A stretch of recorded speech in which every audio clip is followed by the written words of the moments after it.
Hey folks, it's me, E.H. Ivins, and this is another edition of The Radical Reset. Okay, so we live in a society, you and I do, we all do, where anymore you can't express a single thought, and anymore it seems like you can't even have a discussion about politics, current events, religion, anything that has any meat on the bones, because God forbid you microaggress. I talked about that a little bit in my last podcast. I just to retouch it to review it a little bit. I want to talk about that. Let's not. We're so worried that we're going to say something or do something that's going to cock up our entire life that we don't do it at all. And most of all, in social situations, when we're surrounded by people who have a different point of view, many times we simply stifle it. We just swallow it because we know that if we engage in a discussion, it will quickly become a debate, and once it becomes a debate, it becomes right and wrong, and once it becomes right or wrong, it becomes a measure of friendship, and we live in a world so polarized and divided that nobody listens to what the other person has to say. At least that's the popular view. But the reality is, I don't think in reality most people are as dead set on what they believe as the press and the media portray them. In other words, I think there are a lot of people on the left and right that occasionally have questions about it. Well, let's talk about ourselves, you and I. Have you never changed your mind? Have you never heard something that made you think to yourself, I hadn't thought of it that way. I certainly have. The Radical Reset, my book is down off of Amazon right now because I'm updating it to reflect universal basic income, a concept that I hadn't even thought about when I wrote the book, and I wanted to amend and enter a new chapter and take out the one that dealt with similar issues and update it. Why? Because I changed my mind. Okay, and how do you change your mind? Well, you listen. Okay, so today I want to talk to you about how to argue with an asshole. Okay, that's the title of today's podcast. How to argue with an asshole. An asshole is anybody who disagrees with you. Of course, they're not really assholes, they just disagree with you. But we all have a tendency, let's be honest, when we run into people who don't agree with what we have to say, to think they're assholes. Now, how did I learn to argue with assholes? Well, like so many things in life, what's up is down and down is up. And in my case, the down was I was raised by a violent, malignant pedophile, my stepfather, who beat the living shit out of me every fucking day. And when he wasn't beating me up, he was molesting me sexually. And when he wasn't molesting me sexually, he was verbally denigrating me. It was a party, right? I mean, and I'm being completely facetious.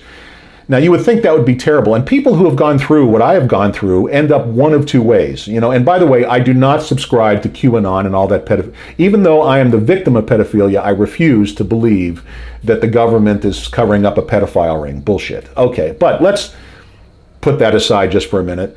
Let's get down to business and what being abused did for me in a positive way. What it did is it made me hyper-intuitive. Now, let me explain that. My stepfather, his name was Samuel K., and I think he's alive, only the good die young. Now, I haven't said a word to him since I'm 63 today. I think the last time I saw him, I was in my mid-40s. And the last thing I said to him it was at my sister's wedding, which is his daughter, it's my half-sister. I said to him, if I ever see him again, I was going to cut his heart out with a steak knife and watch him die as a beat in my hand. Gives you some idea of how much I was in love with him at that time. I've since gotten over that level of rage because that was only hurting me a lot. Anyway, having said that, that was the last time I talked to him, but I think he's alive, okay, although I have absolutely no contact with him. But that's just to give you some frame of reference as an aside. Now, being beat up and molested and denigrated day by day, naturally you don't want it to happen. Now, I had the good fortune, two things were running in my favor. The first thing was, he didn't come into my life until I was 5 years old, and even at that young age, I was old enough to know I wasn't actually related to him. So unlike so many children of abusive parents, I didn't feel any biological connection, and so I didn't feel like he had to drag me down into his bullshit, okay? Secondly, I always just viewed him as this monster my mother brought home, and secondly, you can imagine what issues I have with women over the betrayal. Anyway, that's another story. Yes, sure. We all have our scars.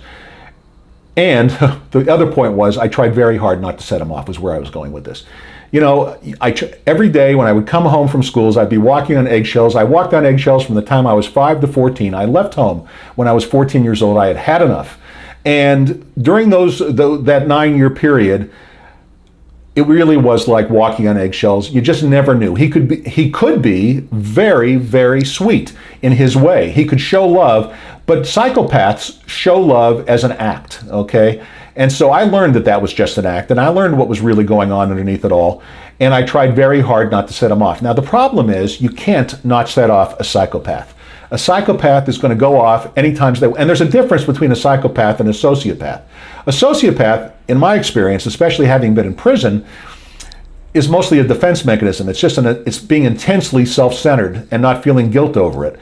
A psychopath doesn't see you as real. A psychopath has a dead look in their eyes and they see you as hamburger. Okay, you're just an object in their lives. A sociopath can still see you as a person. A sociopath can still love in their own self-centered, sociopathic way. But a psychopath can form no bond. It's all an act, okay? Most of our politicians, I believe, are psychopaths. But anyway, that's as a digression. So having said that, and certainly they're sociopaths. I mean, come on, take a good long look at Bill Clinton and tell me that's not a sociopath. But anyway, and Hillary, two sociopaths. It'll be a miracle if Amy isn't the third, because the apple doesn't fall too far from the tree. But I don't knock Amy because I don't know her, I've never heard her, and I don't know what she's like. So let me not go there. I don't blast people I don't know anything about.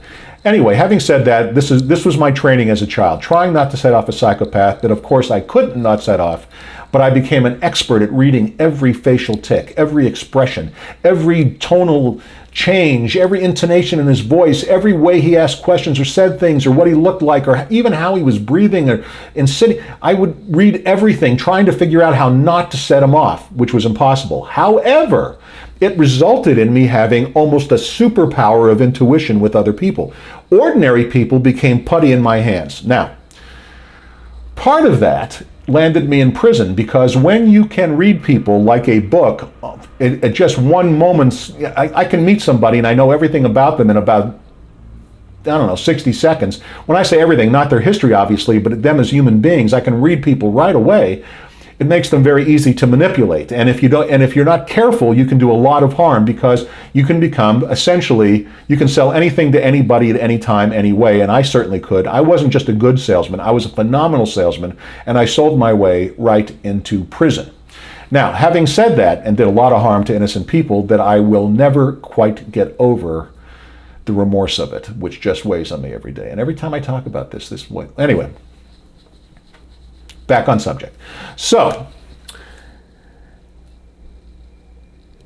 by being able to read people and being able to, I developed techniques of how to change people's minds. Now, what I want to teach you today is how to use those techniques, even if you're not hyper-intuitive, so that you can engage in discussion with people, political discussion, religious discussion, and not have it end up with them calling you an asshole, you calling them an asshole, go fuck yourselves, and you losing another friend. I mean, how many of us now are losing friends over politics and or religion? Mostly politics, okay? But it's the two have bled into each other. Like, for example, Samuel Paty, the French teacher, had his head whacked off by a crazy Islamic student, and the president of France now is engaging in an anti-Islam campaign, and the Muslims are in the streets protesting and blah, blah, blah, that they feel victimized and prejudiced against. Meanwhile, it's only Muslims cutting off heads to begin with, so, who's right in this argument? And the point of the matter is, our politics have become, at this point, fatal. So in order to avoid all of this, let's talk about how to change people's minds without it turning into violence, all right? So let's say you're at a party, okay, and people are,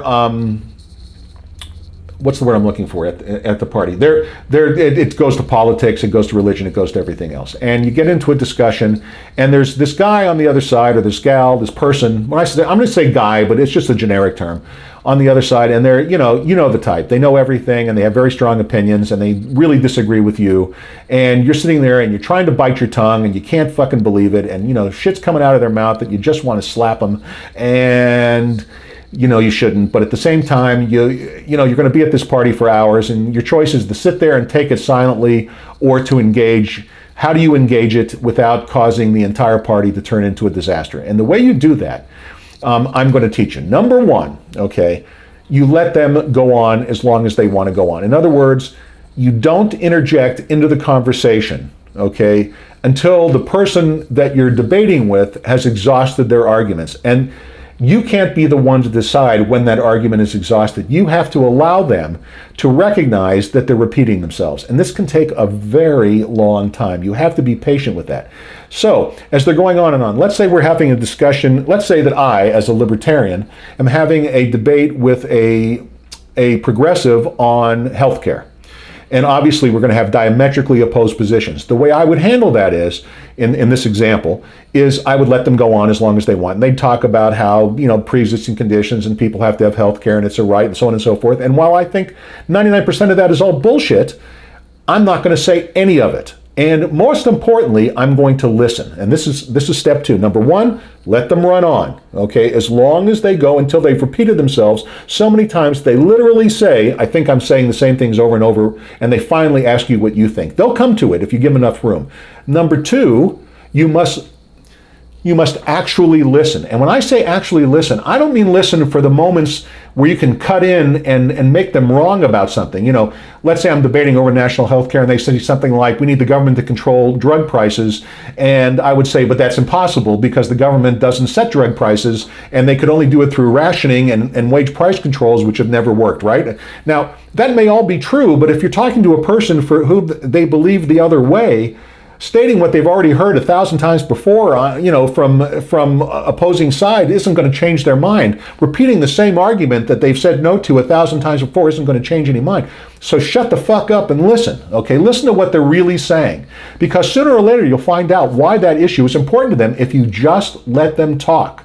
There's going to be personal reasons why they feel the way they feel, and that's what you want to get to, are the personal reasons they feel the way they feel, the root of why they feel the way they feel. And they're not going to get there if you shut them up by arguing with them. Let them go. Just let them go. Years ago, when Obama, it was 2008, Obama was just elected to office, I was invited to do a panel discussion on Fox News. I've done some TV work over the years, and I was on Fox News, and I was, the host was one of the people that hosts the 5 now. I can't think of his name. It'll come to me. But anyway, we were on this panel discussion, and there were, it was a big panel. There were 6 of us on the panel, and I was chosen to come in because of my, even then, very libertarian leanings. And I was off to one side of the panel discussion, and there were some big Obama supporters, and there were big,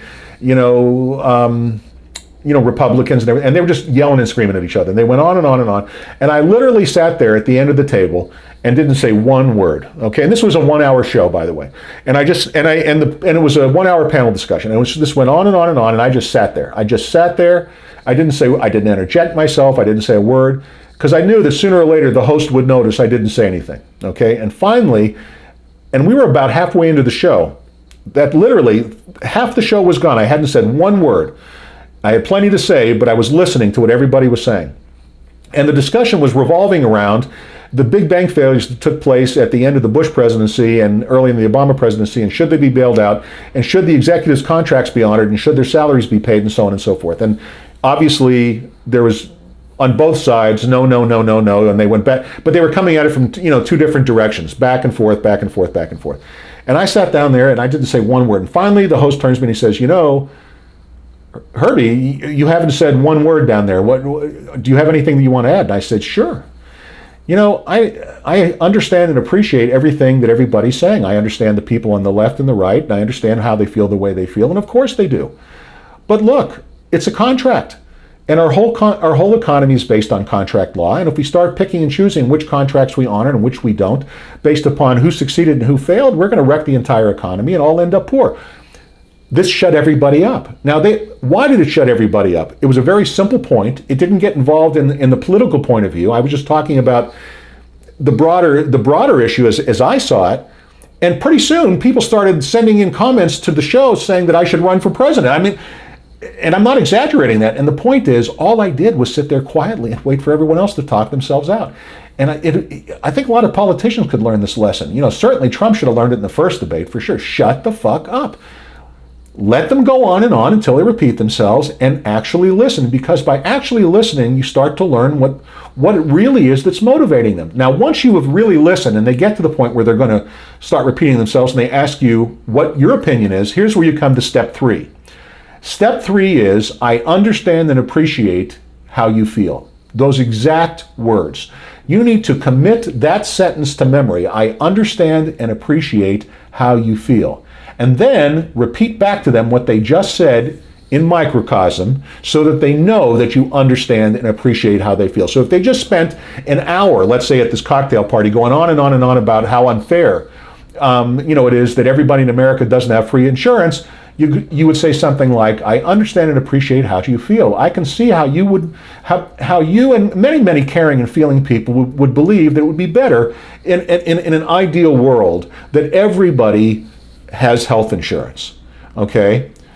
And then you would say, and here comes the next part you got to memorize, be that as it may. Be that as it may. Do not ever say but or that's wrong. It's be that as it may.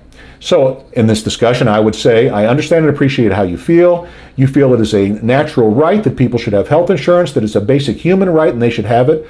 But be that as it may, it's never been successfully done in any other country. And so the questions that I ask is, why would we do it any better? And how would we do it better? Because I don't disagree with your goal. The goal, I have it completely in mind. But these are my questions. Now, what have I done by doing that? Number one, I've appreciated everything they've said and I haven't made them wrong. Number two, I'm simply asking them a question. I'm framing my opposition as a question, and by doing that, it drops people's guards. Now, let me be the first to tell you that you're not going to change the mind of the person leading the other side. That person really is a dumb asshole, and they're just going to go on and be that way. But you've got to be nice because you're not really talking to them. And now this is the final step in the process. Okay, let them go as long as they can. Really, really listen. I understand and appreciate how you feel. Repeat back to them everything they just said in a nutshell, okay? And then be that as it may. Now the sixth and last step, be that as it may, and after you've done it, is you've got to remember you're not really discussing it with them, you're discussing it with everybody listening, okay? If it's important to you to change minds and to bring people around to your point of view, if you want people to agree with you, you've got to give them room to agree with you, and you do that by not turning them off. The reason that, for example, Donald Trump is going to, in all likelihood, lose his re-election is because he's a walking dichotomy. On one hand, he's had a pretty effective presidency. He certainly set up the environment for the economy to thrive, until COVID came along. He's done a fairly good job of deregulation. He's done a fairly good job he's done a very good job on the military, the Veterans Association, so on and so forth. I'm not a big fan of his immigration shit. I think that's all just stupid as shit, but no one's perfect. And he's done a magnificent job in the Middle East. Just magnificent, okay? But on top of all of that, he's just such a giant narcissistic asshole. And he makes it very hard for people to go along with him. There are, I believe, millions of people right now torn in their homes who really, Joe Biden is the worst presidential candidate, I'm going to agree with Trump in that, I've ever seen. He walks like an old man, he talks like an old man, and he has no policy positions. Wear a mask is not a COVID policy. By the way, there was an article in the Wall Street Journal just a couple days ago that said that masks really don't cut down anything at all. Look it up for yourself. Or very, very little, less than 2% efficacy rate, even if you wear a mask all the time. So, and that's Biden's whole program. In the meantime, so if I were debating with Joe Biden and he was going on and on about how I killed, let's pretend I'm Donald Trump. I'm going to pretend I'm Donald Trump. I'm in the scenario. I'm going to use my technique and I'm debating with Joe Biden. He goes, you killed 200,000 people, which is real hyperbole, and blah, blah, blah, blah, blah. And people, you got to wear these masks. And, I'm already smoother than Joe Biden's ever been because I can string words together without, stuttering. But the bottom line is, okay, I do all that. And if I'm Donald Trump, I sit there quiet and I go, Joe, I understand and appreciate how you feel. It's a great frustration that a lot of Americans are feeling on why we are still dealing with COVID. But here's the thing, Joe. I understand that I've made some mistakes, and I understand you don't like my style, and I understand that you don't like, my bombast, and I appreciate that. I understand and appreciate. But be that as it may, here's what I've really done. I've poured massive federal dollars into private companies to develop a vaccine that's going to be ready, if not by the end of the year, then certainly early next year, which will, in the end, defeat the pandemic. Secondly, we've encouraged people to isolate. Third, we have plenty of ventilators out in the society. We've done all the things that we should do Our death rates, forget infection rates, that means nothing. It's the death rate that matters, and our death rates have gone down to very, very low, and the only people still dying from COVID are those that were ill to begin with other things. So Joe, while I understand and appreciate how you feel, be that as it may, these are all the things that I've done.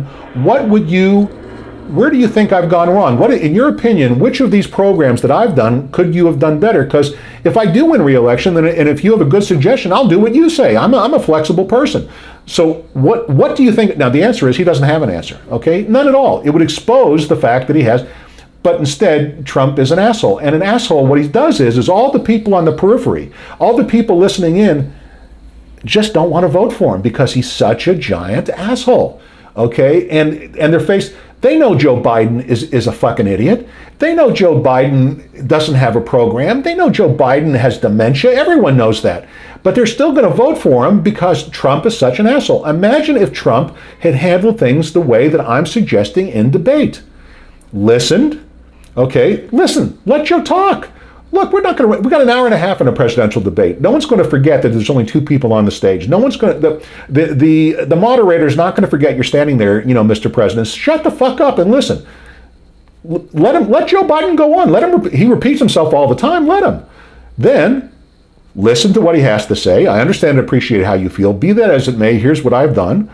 And Joe, I would appreciate the input. What would you do differently? Always answer it with a question. Always answer it with a question.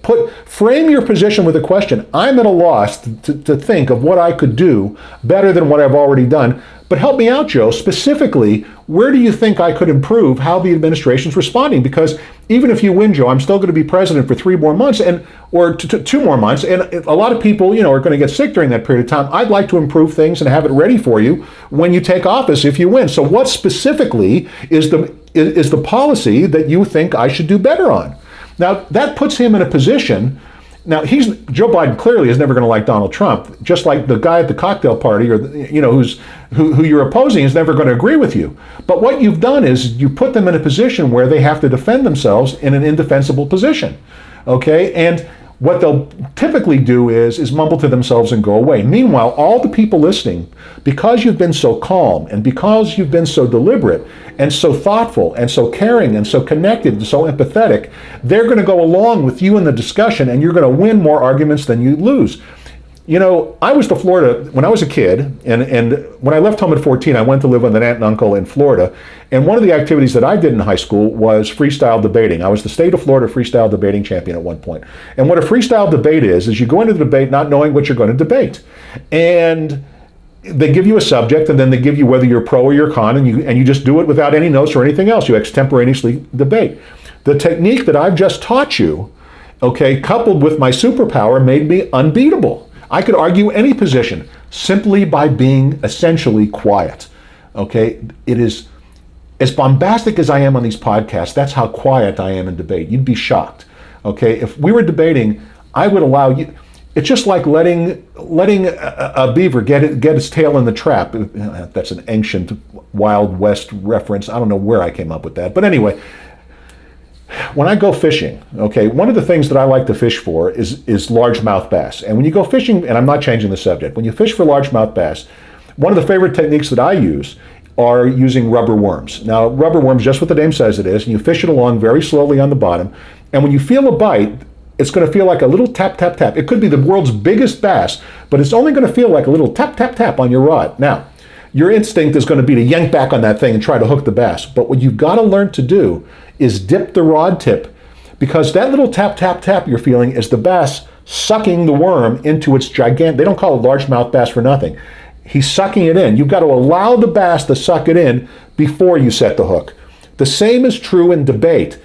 Let the bass suck the goddamn rubber worm in. Do not go through here's how most of us argue. We listen only in mind with how we're going to counter, and then we constantly interject and interrupt to point out where we think the other side is wrong. Shut the fuck up. And remember, you're not there to change their mind. You're there to change the mind of everybody else listening. All the people overhearing the discussion, the people are sitting on the sofa next to you, they'll all think you're interesting and thoughtful and deep, and they'll come to your point of view. Okay, Donald Trump would be going to a massive landslide victory of re-election right now if he had only learned to shut the fuck up and listen and say, I understand and appreciate how you feel. People on the progressive side, because I'm on the libertarian side, so I'm going to use that as an example, because I'm opposed to almost everything they say, they're not evil. They're just people. In my opinion, a progressive is a person that thinks up to a problem and stops. I'm not talking about leadership who are corrupt. I'm talking about the rank and file progressive, the person who would say I'm liberal or progressive. The reason they are is because they think, isn't it terrible that everyone doesn't have health insurance? Stop. They don't think it all the way through. Well, they can be persuaded to a different point of view if you come at it quietly, reasonably, and understanding how they feel, as opposed to you're wrong. Okay? And I think I have hit this enough times that I've made my point, and I'm going to leave it today. Now, before I go, a couple of things. Number one is, for those of you who A, want to support this podcast, and B, love a good read, please check out my novel, The Grand Master. It is a modern retelling of Atlas Shrugged. When I say retelling, it's not the same story, but it's the same basic bones. In other words, there's it's set against the backdrop of industry and a world that's changing. Only instead of railroads and steel mills, which makes Atlas Shrugged dated, it's a drug lord. It's the central character of the drug business, and it's the story of a drug lord who plots to bring down the government and his motivations. And it's not all politics. And you'll laugh, you'll cry, you'll hold your breath. It's got everything, and you'll really, really enjoy the story. The people that don't enjoy it are the people who read the politics in it and go, ugh, I hate it. But if you're basically of a libertarian or classically liberal or conservative bent, you're going to really enjoy the book.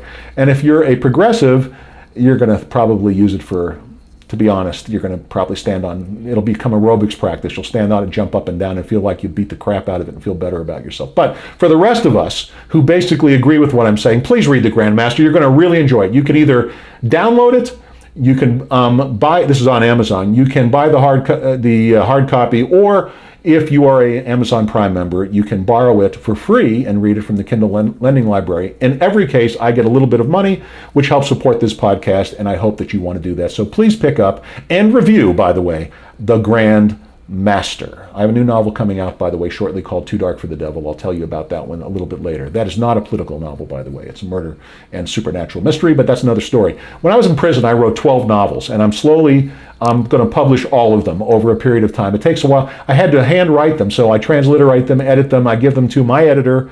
Her name is Chelsea. She's awesome. She edits it. It's a process. But anyway, The Grandmaster, wonderful book. Please pick it up on Amazon. Number two, click on the subscribe button if you haven't already. Click on notification, and be sure to share this with your friends. And that's it for today. I want to thank you for coming. Oh, and above my head, don't forget, if you want to join us and join the movement, text Antipolitism to the 844 number above, 935-0444, and join us in an anti-political movement and change our country for the better, because we are headed for a shitstorm. And all the things I'm trying to teach you are the things that will help us save our country when the time comes, starting with how to have, as I taught you today, a rational debate and win against an asshole. Okay, that's it. Thank you very much. And until next time, this is E.H. Ivins signing off.